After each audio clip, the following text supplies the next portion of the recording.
आज देश की एकता और अखंडता को बहुत बड़ा खतरा उत्पन्न हो गया है। हम देख रहे हैं सोशल मीडिया के माध्यम से कि सभी जगह केवल और केवल जातिगत नफरत की बातें बोली जा रही हैं, सनातन को गाली दी जा रही है। मैं तो कहता हूँ, सरकार से भी मांग करता हूँ कि आप जो भी हिंदू धर्म में लोग हैं, जिनको जो दिन रात हिंदू धर्म को गाली देते हैं, हिंदू धर्म के शास्त्रों को, भगवानों को गाली देते हैं, ऐसे लोगों को खुशी खुशी से जिस धर्म में जाना हो उस धर्म में जाने की अनुमति देना चाहिए। या एक किसी महान व्यक्ति को वो लोग मानते हैं, कोई व्यक्ति को अगर वो मानते हैं, तो उस व्यक्ति का भी एक अलग धर्म बनाकर वो अपने तरह से जीवन को जी सकते हैं। लेकिन उनको किसी भी तरह से अधिकार नहीं है कि उस सनातन को गाली दें जिस सनातन का कभी ना तो उदय हुआ है, ना अस्त, जो सनातन था, जिसका अस्तित्व था, जिसका अस्तित्व है, जिसका अस्तित्व सदैव रहेगा। पंथ, मजहब, अन्य चीज़ें आती जाती रहती हैं, आएंगी। उनके लिए कोई इंसान ने जन्म लिया और वो आई, वो पंथ आए, वो मजहब आए। लेकिन मैं आपको बताना चाहता हूँ कि सनातन अर्थात सत्य, जिसका शासन स्वयं ईश्वर करते हैं और जिसका कभी अंत नहीं होता, अनादि होता है।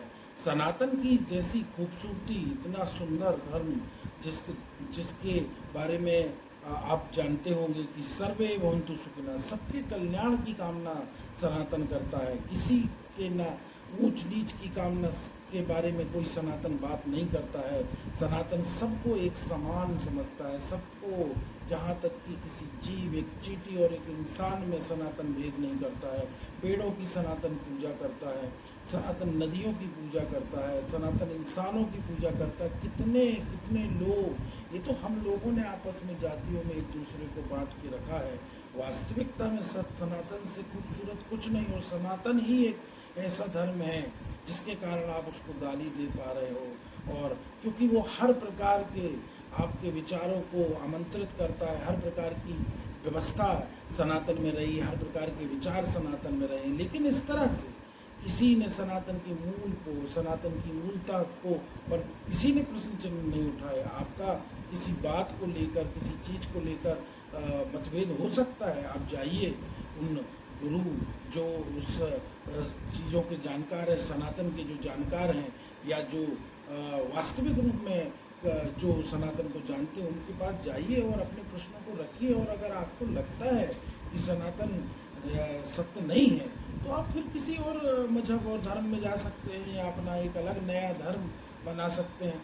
लेकिन आपको गाली देने का किसी अधिकार नहीं है। सनातन जिसका कभी अस्त नहीं होता है।